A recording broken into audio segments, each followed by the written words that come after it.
কোন মাছে কি গুণ?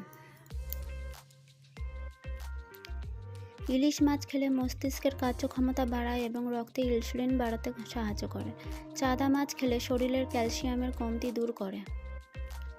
সিলভার কাপ এটি খেলে চোখের দৃষ্টিশক্তি বাড়ায়। বাটা মাছ এটি খেলে নার্ভের সমস্যা দূর করে এবং রক্তচাপের নিয়ন্ত্রণ করে।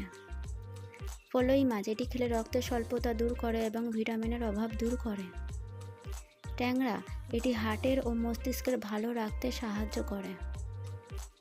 শিং মাছ এটি দুর্বলতা দূর করতে খান। কই মাছ ক্যালসিয়াম এবং ভিটামিনের অভাব দূর করতে এই মাছটি খান। শুটকি মাছ যাদের কিডনির অসুখ আছে এবং ইউরিক অ্যাসিড আছে তারা খান। চিংড়ি মাছ এটি খেলে হাড় মজবুত হয়। রূপচাঁদা মাছ খেলে প্রোটিনের অভাব দূর করে।